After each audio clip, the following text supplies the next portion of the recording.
Good evening and welcome to the evening news for today, Wednesday, July 5th, 2023. I am Gerald Bryan. Thank you for tuning in. Now let's take a look at some of the lead stories tonight. Republic Bank urged to review systems as BOG monitors recent Visa card breaches.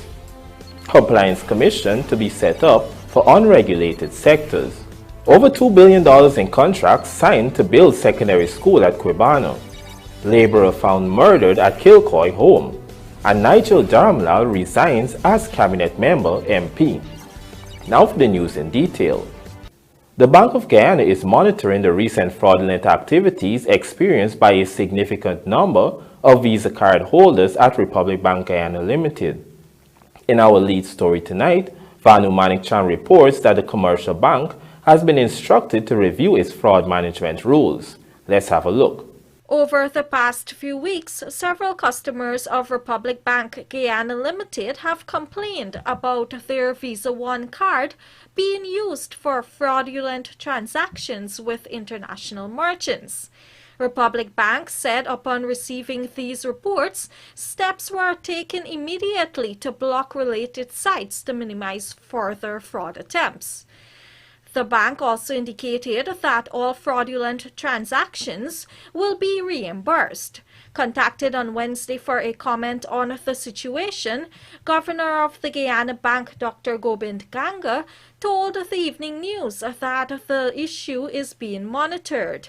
We continue to follow what is happening and what, for example, Visa is doing and what the bank or this bank is doing with respect to their interaction with Visa, and also to know what the bank, or this bank in particular, is doing with respect to its ongoing monitoring and the kind of restrictions that are being put in place, and some of the fraud management rules that they're implementing. Dr. Ganga related that while Republic Bank has reported the situation to the central bank, it is yet to provide the details as to how many customers were affected and the amount of money involved. According to Dr. Ganga, the breaches are external in nature, that is, on Visa's end, but he noted that the central bank is continuously working with local banks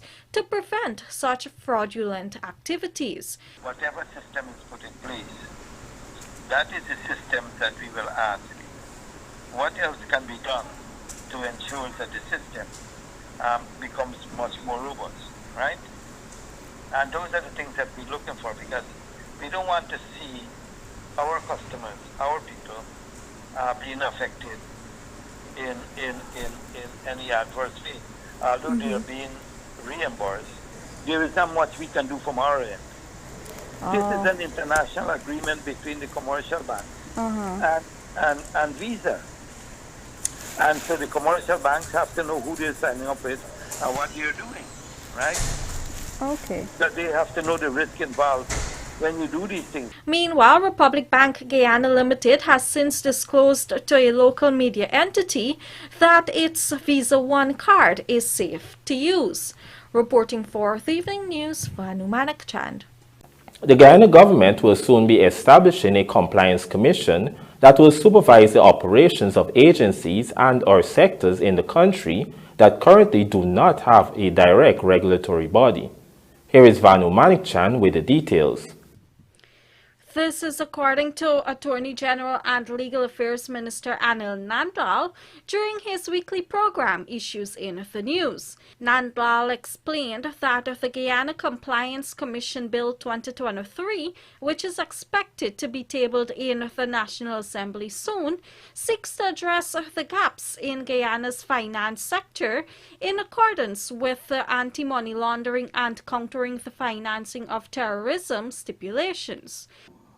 In our AML-CFT structure, it has been recognized that there are agencies that have no regulator or supervisor to regulate them. We have been forced to use agencies that are not really regulator or supervisor to perform these functions. and it has not been very effective. The system remains weak. According to the minister, regulatory bodies such as the Guyana Revenue Authority are often roped into monitoring these unregulated agencies or sectors, such as the auto sale industry. Take, for example, the auto sale industry. The GRA issues certificates of registration. That doesn't necessarily mean that the GRA can regulate that industry or can supervise that industry.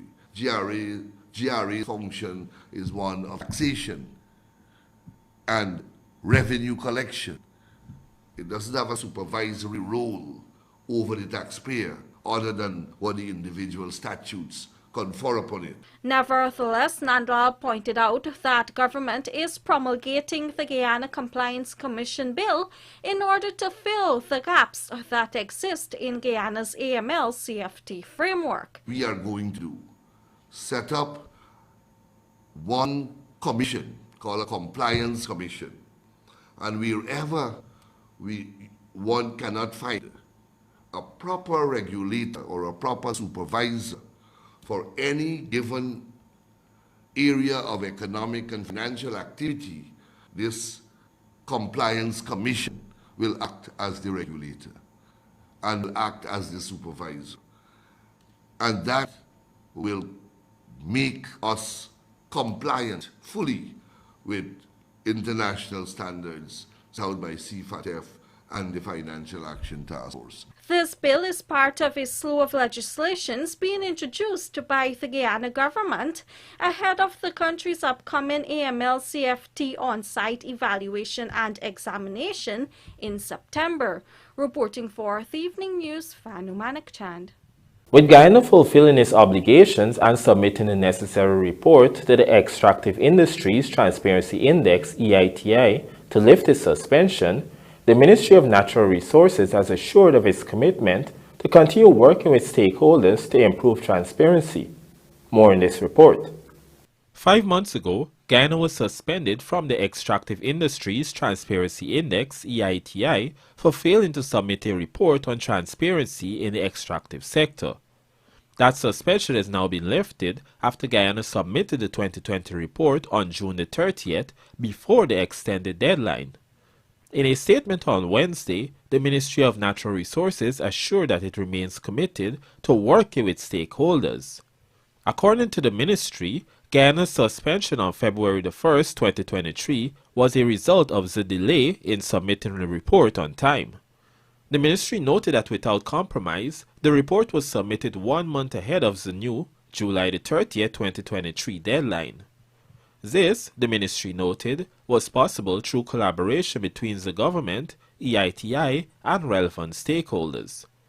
In this vein, the ministry committed to continue to work with all relevant stakeholders to ensure transparency in the extractive sector, which includes oil and gas. The EITI is an international body that requires implementing countries to publish comprehensive reports. These annual reports must include the full disclosure of government revenues from the extractive sector, which includes gold and mining and oil. Guyana joined the EITI in 2017, and its first report was submitted on April the 25th, 2019. Gerald Bryan, The Evening News. In keeping with the goal of providing universally accessible secondary school education, the Education Ministry today signed contracts worth over $2 billion to build a new school at KWEBANNA, Region 1, Barima-Waini. Pooja Rambaran tells us more. Education Minister Priya Manikchand stressed the need for a secondary school in KWEBANNA Region 1, noting that high school level students are currently being accommodated in a primary school with no trained teachers. The children in the KWEBANNA area are going to a primary school where there are no secondary trained teachers. So there are children in various rivers, the Barama River and all kinds of other rivers where they're just literally marking time in primary schools until they age out. So we need these schools, this school particularly, to be able to offer quality education here. It's going to change lives. While some 600 learners will be able to seek an education at this new facility, a dormitory will also be built to accommodate about 250 of them. Meanwhile, a teacher's living quarter will be constructed to house some 25 teachers, as the ministry intends to send trained educators at the new institution. The eventual goal is to have a pool of trained, educated personnel available within the community itself. Because of where it is, and it's chicken and egg. If we didn't graduate high school children from these areas, then we can't get teachers in there from the area. So all of that will change. We now have to take teachers in, and because we have to take teachers in, they have nowhere to stay. There's going to be a point about 10, 15 years from now where the children going to this school are going to be the teachers. The children who come out go to Teachers Training College and the University of Guyana and go back in there with degrees. We won't need teacher housing anymore. But if we don't do this, then we don't have people who will be eligible to enter the college and university to be able to teach. The building was divided into 6 lots to allow for simultaneous work, and as such is expected to be completed within 7 to 8 months. This new $2 billion school will include 30 classrooms, physics, chemistry, and biology labs, a TVET center, sanitary block, and a student canteen and cafeteria. Permanent Secretary Alfred King noted that they will also have a number of fire prevention facilities.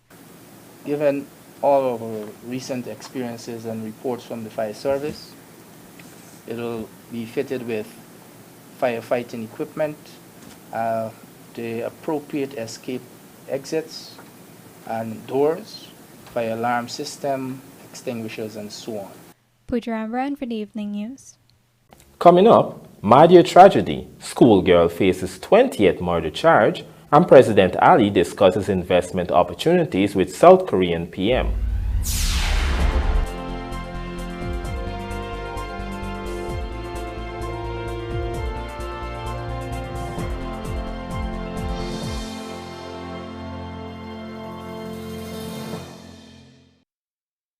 Turbo energy drink rolling out the Turbo Hot Summer Wheels promotion. Win a brand new 2023 Honda HR-V plus over $3 million in weekly cash and prizes. Just grab any bottle of Turbo energy drink, Buster or Classic, and locate the 8-digit code on the bottle. Then visit Turbo IG and Facebook at Turbo_Caribbean for more details. Conditions apply. If you want real energy, just sing on if you got on too. Good source of iron for me and for you. Make you feel like say you have energy for two. When you make a man flex with you and your crew work late or left the gym after 2. Vigatan tonic got the remedy for some man for sue. So sing on if you got on too. Vigatan. From your new energy you are defend. Just sing on if you got on 10. Strong up your body, drink and come again. Vigatan 2 are the remedy, my friend. Vigatan 2, good source of vitamin and iron for you.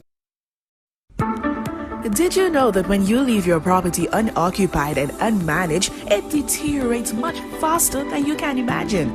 Then before you know it, much of your hard-earned investment is wasted. At Hand in Hand Trust Corporation, property management is our business. Whether you travel for long periods, live overseas, or have several properties that require managing, let us at Hand in Hand Trust Corporation take care of this for you. Your property is safe with us. Hand in Hand Trust Corporation Incorporated, a member of the Hand in Hand Group of Companies.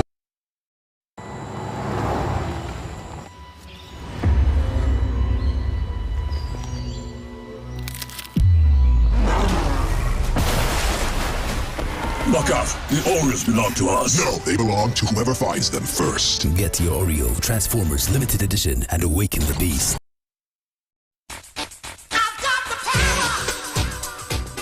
American-made Generac pressure washers from Sylvie's Variety Store gives you the power you need to blast away dirt and grime. Providing the perfect cleaning power for any tough jobs around the house or business, from 2,500 to 4,000 PSI. So get the Generac pressure washer today with all the parts and accessories available from Sylvie's Variety Store.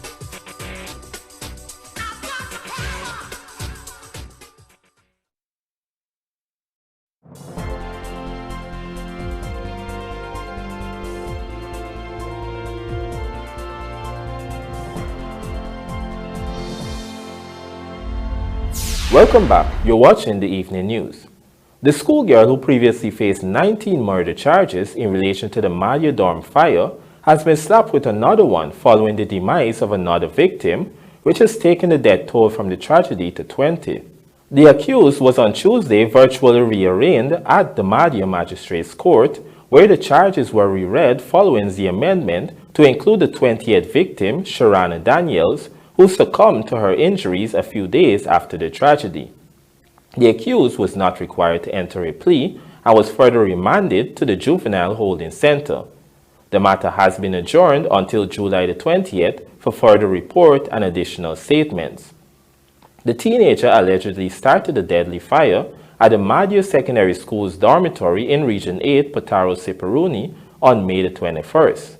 The inferno initially killed 18 female students between the ages of 12 and 17, and a 5-year-old boy who was the son of the dorm parents.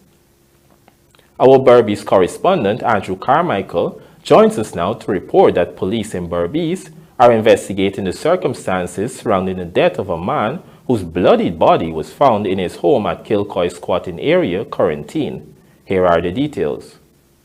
The dead man has been identified as 29-year-old Leon Kum, a laborer of KILCOY squatting area, Quarantine. Residents of the tight-lipped community say the body was discovered at around 2 hours on Wednesday and he was bleeding profusely from the upper body. Reports reaching the evening news indicate that 2 persons were seen running from the wooden structure where the man lived just moments before he was discovered dead. According to a relative of the now dead man, Tati Ramatar, her son-in-law gave chase after one of the suspects who was seen running away. It's about 1 o'clock now. I'll be there cooking at the kitchen door. So me hear the zinc knock. So me say goat must knock a zinc. After me hear zinc knock hard again. So me open the window to see. So when I watching the window, I not see. So me run out and me open the kitchen door after me hear the noise again. So me walk across my husband say, where you go? So you look fast. So me say no. So then after that now, me see my son-in-law and run a person. So every time he run up on the bridge, the person don't reach to the road. So me there he say, come with the light. And when he come out with the light, me see the blood start running up and so me holler back to my son. And I say, Mikey, run, say, your blood. And after that, we start scream down. And I go back and people me done dead. I haven't get to see because how we were then put there for his neck or where, but he leaned down to the bottom side because he got all the blood and he shot and saw the neck and saw the see. So when I be going now to see them now for the police tell me I can't go in to see, so I can't see him. And the tell me I go down, go up and I began over from the dam and I stand up over the bridge to over. And then they said I do their work. Reports reaching this newscast indicate that one of the 2 suspects was armed. Police have since arrested Ramatar's son-in-law and some of her close relatives. What is your son-in-law's name? The one that you see running. Ramnarine. Ramnarine. Of course. Michael Ramnarine.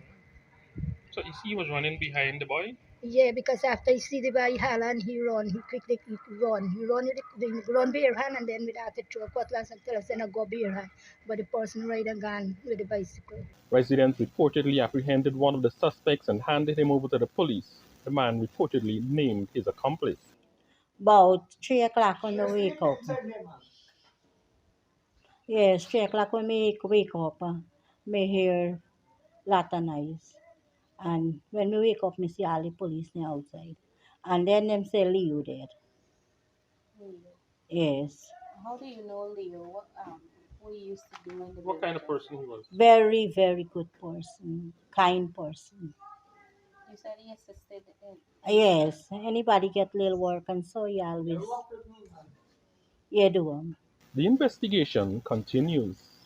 For the evening news, Andrew Carmichael. Even after being cleared of facing criminal charges in relation to the allegation of rape that was made by a 16-year-old girl against him, Nigel DHARAMLALL has resigned from being a cabinet minister and member of parliament. Lawanda McAllister reports, however, that the politician will continue to play a role within the People's Progressive Party.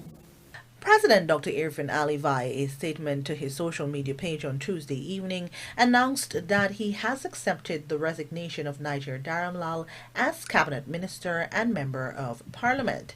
The news came less than 24 hours after DHARAMLALL was cleared of facing criminal charges in relation to the allegation of rape that was made against him by a 16-year-old girl.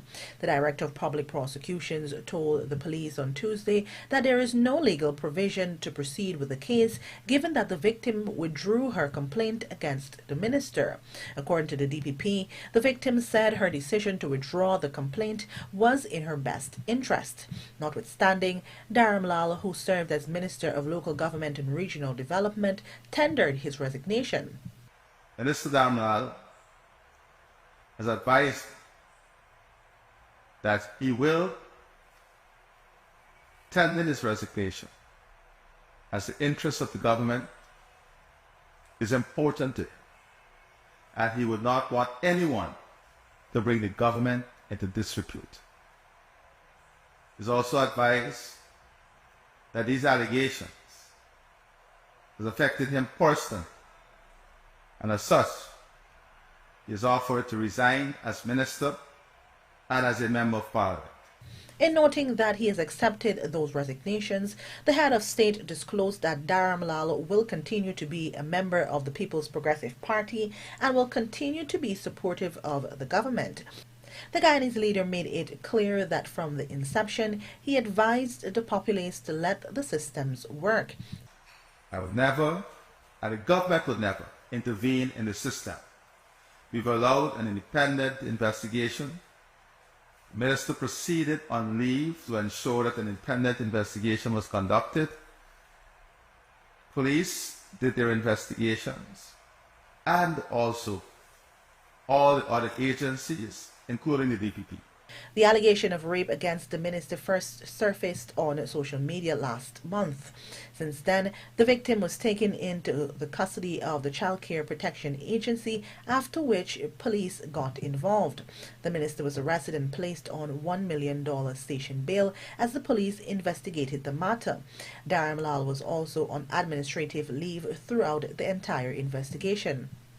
Minister within the Ministry of Local Government and Regional Development, Anand Prasad, is expected to perform the duties of the substantive minister until DHARAMLALL's replacement is determined. Lawanda McAllister for the Evening News. Public Works Minister Bishop NIGEL on Tuesday visited a number of communities along the east bank of Demerara corridor to inspect several completed, ongoing, and earmarked road projects. Here is Pooja Rambaran with the details. These projects are being implemented under the Public Works Ministry's Miscellaneous Road Program. I'm interacting with the community, seeing what is taking place, so we will know directly the kind of intervention that needs to be made and the urgency of those interventions. But more importantly, getting an opportunity to see the beneficiaries. So the impact of the investment must be also measured. During this inspection, the minister visited Rahamans Park, Eccles, Mocha Diamond, Garden of Eden, Barnwell in Mocha Arcadia, and Coverton. What would have happened is that over a period of time, residents and communities would have written His Excellency the President, some would have written the Vice President, some would have written directly to me, and then we would have sent out our engineers to check and see what is going on in these communities, the state of the roads, some that are being damaged because of developments that are taking place. And we're getting ready to program for about 100 roads on the east bank of Demerara. Last year, the ministry signed over $5 billion in contracts to construct roads and bridges in the hinterland and along the coastline. For East Bank, 2 bridges were projected to be constructed within the Diamond Grove area to create an alternate route for commuters.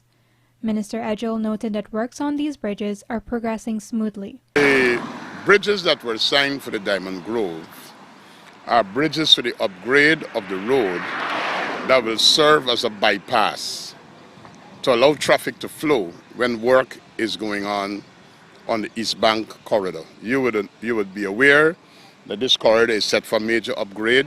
Those bridges and roads are underway You would have seen some of them under construction, the roads are under construction because we're creating a bypass so that when you come through from by Diamond, you will come out all the way to Busby Dam. Meanwhile, in May, a $117 million loan program between the Inter-American Development Bank and the government of Guyana was launched to develop 24 kilometers of roadway along the East Bank corridor. Minister NIGEL noted that the ministry is at the procurement stage of this project and is in the process of engaging the contractor. This road upgrade is a notable one given its connectivity to Guyana's major airport, the Linden-Tuesday Highway, and the future development of Silica City. Pooja Rambran for the Evening News. The 45th CARICOM Heads of Government meeting in Trinidad and Tobago has also presented opportunities for bilateral meetings. Accordingly, President Dr. Irfaan Ali today met with Prime Minister of South Korea, Han Duck-soo. Find out more in this report. On Wednesday, President Dr. Irfaan Ali met with South Korea Prime Minister Han Duck-soo on the sidelines of the 45th CARICOM Heads of Government meeting in Trinidad and Tobago. During the discussions, a number of matters were dealt with, including education and training opportunities, manufacturing and technology. The South Korean Prime Minister has already committed that his country will multiply its investments in CARICOM by 5 times. He has had a number of meetings with other CARICOM leaders. President Ali's meeting with the South Korean Prime Minister follows a meeting he had on Tuesday with China's Assistant Minister of Foreign Affairs, Hui Chunying. During those discussions, President Ali assured the diplomat that China remains a long-term strategic partner. According to a statement from the office of the President, Guyana also came in for high praise from the Assistant Minister on its leadership in food security. The Chinese official also congratulated President Ali on Guyana's election as a non-permanent member of the UN Security Council. Jarrell Bryan, The Evening News. And now for a look at the bridge reports. The Demerara Harbour Bridge is scheduled to be closed on Thursday, July 6, 2023 at 4 hours 15 for a period of 1.5 hours. Meanwhile, the Berbish River Bridge is scheduled to be closed on Thursday, July 6, 2023 at 6 hours 20 for a period of 1.5 hours.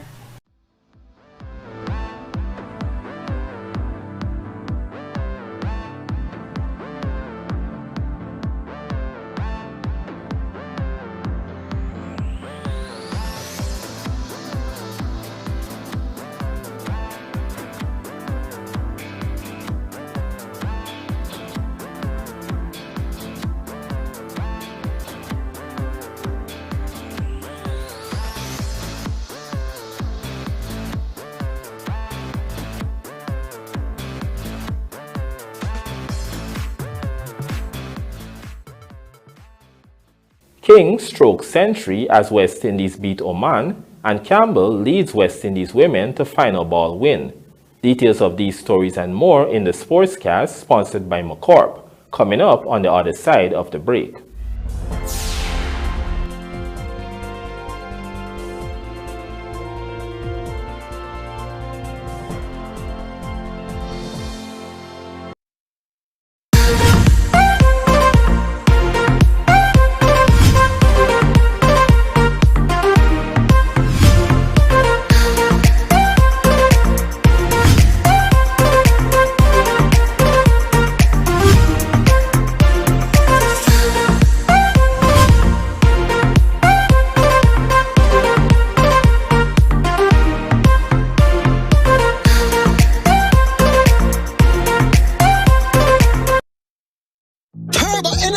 Rolling out the Turbo Hot Summer Wheels promotion. Win a brand new 2023 Honda HR-V. Plus over $3 million in weekly cash and prizes. Just grab any bottle of Turbo Energy Drink, Buster or Classic, and locate the 8-digit code on the bottle. Then visit Turbo IG and Facebook at Turbo_Caribbean. For more details, conditions apply.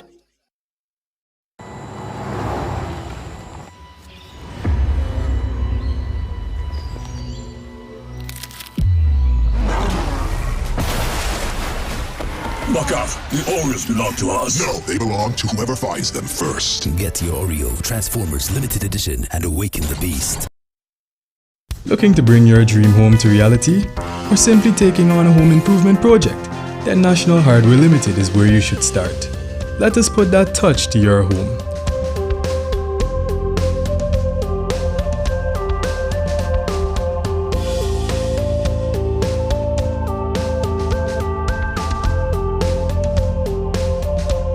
Choose from over 1,000 Berger Paint original hues for any surface.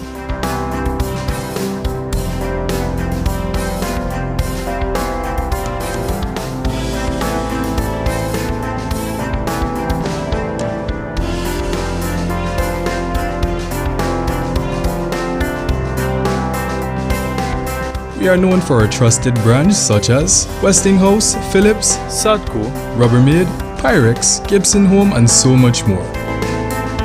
National Hardware Limited, your do-it-best store. Located in downtown Georgetown and Industrial Site